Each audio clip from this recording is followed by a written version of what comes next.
নমস্কার, সবাই কেমন আছেন? বংমায়ের ঘরকন্যাতে আপনাদের অনেক অনেক স্বাগত। আজ শুক্রবার, ঘড়িতে এখন ৮টা মতো হবে। সকালের কাজকর্ম, স্নান সব কিছু সেরে এই গ্রিলটায় খানিকক্ষণ দাঁড়িয়ে আছি। ছাদে যাবো জামা কাপড় মেলতে। সকাল সকাল বাইরেটা ভালোই রোদ উঠে যায়। ঠান্ডা বলে তো আর সময় থেমে থাকবে না।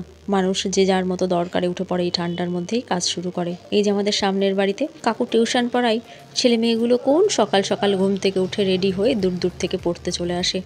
আমরা বিছানা থেকেই আওয়াজ পাই যে ছেলে মেয়েগুলো পড়তে চলে এসেছে। ওই যে কাকু জুবুথুবু হয়ে পড়াতে যাচ্ছে। কুড্ডির শরীরটা কাল থেকে ভীষণ খারাপ, ওই জন্য মনটাও ভালো নেই। মেয়েটাকে নিয়ে কী যে করবো বুঝতে পারছি না। ওদিকে পাশের বাড়ির কাকিমারা এসেছে আমাদের ছাদে বড়ি দিতে। প্রতি বছরই আসে আমাদের ছাদে।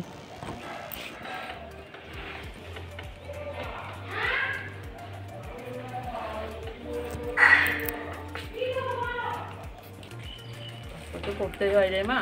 সন্তানের শরীর খারাপ হলে কি মা বাবার ভালো লাগে? কিছুই ভালো লাগে না। কে কি কান্না মাঝরাতে উঠে উঠে বসে পড়ছে। তো সারা শরীরের মধ্যে যন্ত্রণা হয়, খুব কষ্ট। কেন হয় সব কে জানে বাবা। খুব যন্ত্রণা, খুব কষ্ট সারা শরীর। ওর কষ্টটা তুমি কি করে নিবে? আমিও এখন তাই বলছি। ওই যে বাবা বলছে এখন আমাকে একটু ঘুমাতে দে। মেয়ে এখনো আবার উঠে ঝামেলা করছে, বলছে একটুখানি আমাকে ঘুমাতে দে। সারা রাত ঘুমাইনি। ওর শরীরের কষ্ট তো তোমরা অনুভব করতে পারবে না। ওর শরীরের কষ্টটা তো আমরা নিতে পারবো না। খুব কষ্ট।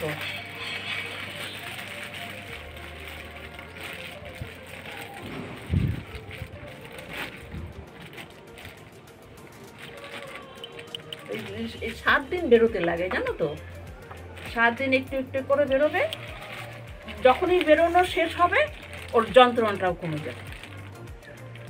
যতক্ষণ বেরোবে ততক্ষণ ওর শরীরের যন্ত্রণা হবে। বুক, পেট, সারা শরীর, মাথায়, জিভের মধ্যে, ঠোঁটের তালুতে দেখলাম সব জায়গায়। ওই শুধু একটুখানি নরম নরম গোবিন্দভোগ চালের ভাত, আর কিছু দিবা না। ওর মধ্যে একটু বাটার বা ঘি ফেলে খাওয়াবা। ওই অল্প করে ওর যেটা ঘি নরম করে ওকে খাওয়াবা। ওইটাই খাওয়া, মানে বিশেষ করে এই কয়দিন আর কি। এতে কি হয় জানো তো, টানে খুব তাড়াতাড়ি, মানে ওইটা ঘি দিয়ে, বেশি করে ঘি দিয়ে খাওয়া কমে যাবে।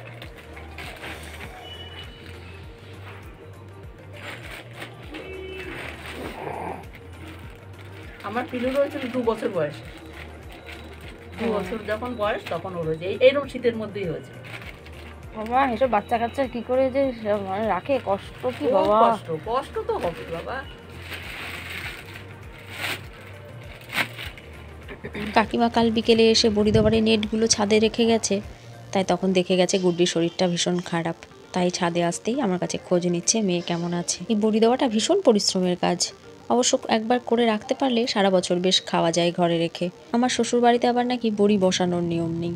আমার মা যখন বড়ি দিত, আমার মার সাথে সাথে কত কাজ করে দিতাম। কুমড়ো ঘষে দেওয়া, ডাল ধোয়ার সময় মাকে জল টেনে দেওয়া। এই ডাল ধুতে তো প্রচুর জল লাগে। আগে অবশ্য মাদের দেখতাম পুকুরে যেতে, তারপর তো বাড়িতেই ধোয়া শুরু করলো। এই যে এই কাকু ভোরবেলা উঠে সাইকেলে করে এই ভেজানো ডাল নিয়ে গেছিল বাড়তে বহু দূরে। সেখানে মেশিন থেকে ভেঙে নিয়ে এসেছে। এই হলুদ চাদরে যাকে দেখছেন সেটি হলো আমার মাসি শাশুড়ি। মাসি শাশুড়ির যা ওটি, জায়ের বড়ি বসানোর জন্যই মাসি এসেছে আর কি। বড়ি বসানোর আগে এই ডাল ফেটানোটাই তো আসল কাজ। যার ডাল যত সুন্দর তাক মতো ফেটানো হবে তার বড়ি তত সুন্দর হবে। তাই দুজনকে বারবার দেখিয়ে নিচ্ছে ফেটানোটা ঠিক মতো হচ্ছে কিনা। প্রতি বছরই কাকিমারা যেদিন বড়ি দিতে আসে সেদিন বেশিরভাগ সময় ছাদেই কাটাই। ছাদে দাঁড়িয়ে দাঁড়িয়ে দেখি বড়ি বসানো, নানান গল্পও হয়। তবে আজ আর দাঁড়াবো না, মেয়েটার শরীরটা ভালো নেই তো। মেয়েটার কাছে যেতে হবে, তাড়াতাড়ি রান্নাটা সেরে এসে মেয়েটার কাছে থাকতে হবে। চলুন এবার ঝটপট নিচে যাই। এই যে মেয়েটি উঠেছে ঘুম থেকে দেখছি। ওর তো বিছানা থেকে নামা নাকি একদম বারণ কটা দিন। আমি তো এসবের কিছুই জানি না, যে যা বলছে সেই মতোই চলছি আর কি। কি হয়েছে সেটাও আমরা বুঝতে পারছি না এখনও ঠিক মতো। তবে আমরা একটা ধারণা করেছি, জানি না সেটাই ঠিক কিনা। বিকেলে আজকে ডাক্তারের কাছে নিয়ে যাওয়া আছে।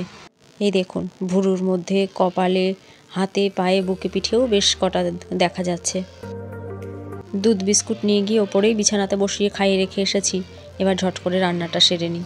কালকে সকালে আমি রান্নাঘরে রান্না করছি আর মেয়েটা রোজকার মতোই ওদিকে খেলা করছিল।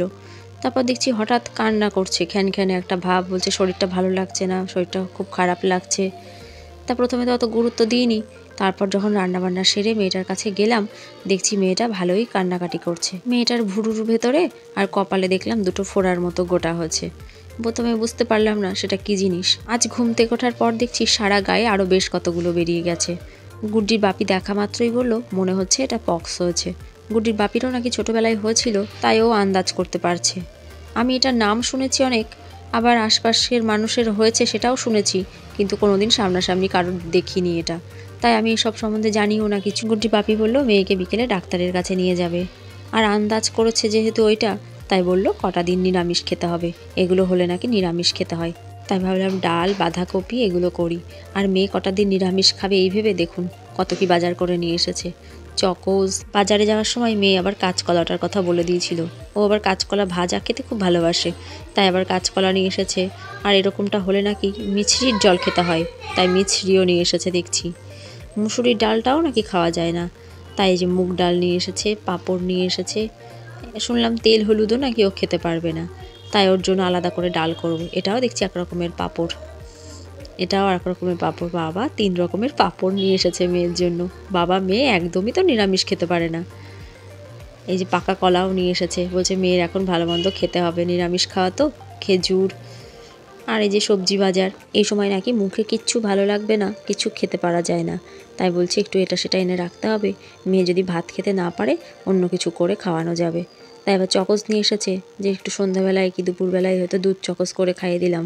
রান্নায় হলুদটা মেয়েকে দেবো না, কিন্তু একটু ভাজা কিছু করে না দিলে তো মেয়েটা কিছুই খেতে পারবে না, তাই ভাবছি সামান্য একটুখানি কিছু ভেজে দেবো আর হলুদ ছাড়াই রান্না করব। বাঁধাকপিটা করলাম আমাদের জন্য, এটা ওকে দেবো না একটুখানি, তাই পাঁপড় ভেজে দিচ্ছি। ওদিকে মুগ ডালটা সেদ্ধ করেছি হলুদ ছাড়া, আমাদেরটা পরে হলুদ দিয়ে সম্বারা দেবো, কিন্তু ওরটা সেদ্ধটাই তুলে রাখবো। একটু ডাল আর ওই পাঁপড় ভাজা দিলেই ওর খাওয়া হয়ে যাবে। এই পাশের বাড়ির কাকিমারা যেদিন আমাদের ছাদে আসে বড়ি দিতে, সেদিন গুড্ডিকে আর আমি ছাদ থেকে টেনেও নামাতে পারি না প্রতি বছর, জানেন। ওকে ভাতের থালা পর্যন্ত আমাকে সেই ছাদে তুলে নিয়ে যেতে হয়, খাইয়ে রেখে আসতে হয়, এমনকি মুখ ধুতেও নিচে নামে না, ওপরে জল নিয়ে গিয়ে আমাকে মুখটা ধুয়ে রেখে আসতে হয়। কাকিমারা বড়ি বসানোর পর তো সেই বিকেল পর্যন্ত ছাদে বসে থাকে, যতক্ষণ রোদ থাকে ততক্ষণ কাকিমারা বসে থাকে। ও এসে একটু বসে, তখন কাকিমা ঝট করে রান্নাটা সেরে আসে, আবার কাকু খেয়ে এসে বসে, তখন কাকিমা যায় খেতে। এইভাবে দুজন মিলে সারাটা দিন বসে পাহারা দেয়। এই যে মুগ ডালের ভেতর একটু আলু, গাজর, শিম, ফুলকপি এগুলো সব দিয়ে দিয়েছিলাম, মুরগিটা বাটিতে তুলে রাখলাম, ও সকাল দুপুর হয়ে যাবে দুবেলা এটাতে। আমাদের ডালটা এবার সাম্বার দেবো। এই যে মেয়েটার জন্য একটু কলাও ভেজে রাখছি, শুধু ডাল দিয়ে তো খেতে কষ্টই হবে, ওই জন্য একটু কলা ভাজা থাকলে সেই লোভে লোভে ভাতগুলো একটু খাবে। টিভিতে কার্টুনটা চালিয়ে দিয়ে এসেছি, বললাম তুমি শুয়ে শুয়ে দেখো, আমি ঝট করে রান্নাটা সেরে আসি। গুড্ডিকে সেটাই বলছিলাম যে দেখ ওই ঠাম্মিরা এসে ছাদে বড়ি দিচ্ছে, আজকের দিনে তুই ছাদেই থাকিস, কত মজা করিস, ওদের সাথে বসে গল্প করিস, আর আজকে তুই উঠতে পারছিস না বিছানায় শুয়ে। তেলের উপর একটা তেজপাতা দিলাম আর গোটা জিরে দিয়েছি। আর আজকে আর মিক্সিতে মশলা করিনি, চপার একটু আদা ঘষে নিয়েছিলাম সেটাই দিলাম, আর একটু জিরের গুঁড়ো দিলাম, আর একটু চিনি আর সামান্য হলুদ দিয়ে এবার ডালটাকে ঢেলে দিচ্ছি। ব্যাস, ডালটা ফুটে উঠলেই আমার রান্না শেষ। মেয়েটার শরীরটা এত খারাপ, এখন তো সারাক্ষণ ওর কাছেই থাকা উচিত। রান্নার ফাঁকে একবার গিয়ে ভাতটা খাইয়ে রেখে এসেছিলাম, 2-4টে ভাত একদম চটকে দই করে নিয়ে ডাল দিয়ে খাইয়েছিলাম। ওঠে বসো। মিছরির জল নাও, ফিগিরি খাও, খেয়ে নাও।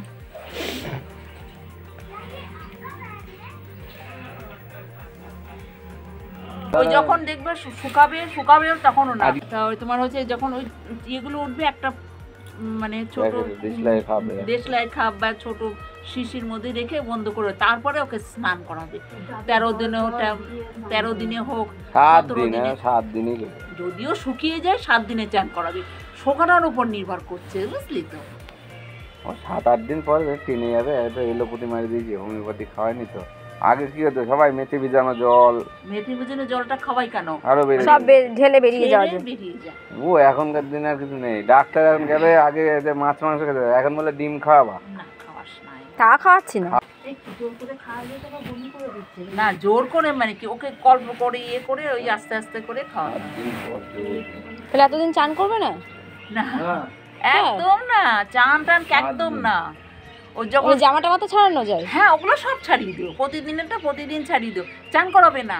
দুপুরের খাওয়া দাওয়া সেরে ছাদে এসেছি জামা কাপড় তুলতে, তাই কাকিমারা আবার খোঁজ নিচ্ছে মেয়ে কিছু খেয়েছে কিনা। এই যে বড়ি বসানো হয়ে গেছে। এত রোদ, যেমন শীত করছে তেমন রোদটাও আছে আবার, তাই চাদর টাঙিয়ে বসেছে। এই বড়ি দেওয়া হলে গুড্ডি যেহেতু সারাক্ষণ ছাদে থাকে, তাই আমারও ওঠা হয় অনেকবার ছাদে। গুড্ডি তো বগর বগর করে অস্থির করে দেয় ওদের। কাকিমাও সেটাই বলছে যে ও প্রতিবার এত আনন্দ করে, যেহেতু বছরে একদিনই ও এটা দেখতে পায়। আমরা তো বড়ি দিই না, আর আমার মার কাছে গেলে হয়তো মা একদিন দেয়, তাই প্রথম থেকে শেষ পর্যন্ত ওকে সবটা দেখতে হবে। বই খেলনা সব নিয়ে ছাদে চলে আসবে, পড়বে খেলবে সব কিছু ছাদে, তবুও নিচে নামবে না। চলুন এবার নিচে যাই, মেয়েটাকে নিয়ে এবার ডাক্তারের কাছে যেতে হবে। এই যে রেডি হয়ে চলে এসেছি তিনজন মিলে ডাক্তারের কাছে। ডাক্তার এখন নেই চেম্বারে, সামনেটা দেখছি দড়ি দিয়ে আটকানো। ভেবেছিলাম ভিড় থাকবে, এসে দেখছি পুরো ফাঁকা, শুধু আমরাই আছি। গুড্ডির বাপির এক পরিচিত আছে এখানে, তাকে দিয়ে নামটা বলে রেখেছিল। দেখি ডাক্তার দেখে কি বলেন, আমাদের ধারণাই ঠিক কিনা। একটু বসি এখানে। চলুন তাহলে ভিডিওটাও আজ এখানে শেষ করি। সবাই ভালো থাকবেন, সাবধানে থাকবেন। ভিডিওটি ভালো লাগলে একটি লাইক করবেন। সবাই ভালো থাকবেন, সাবধানে থাকবেন, সুস্থ থাকবেন। নমস্কার, দেখা হবে খুব তাড়াতাড়ি পরের একটি ব্লগে।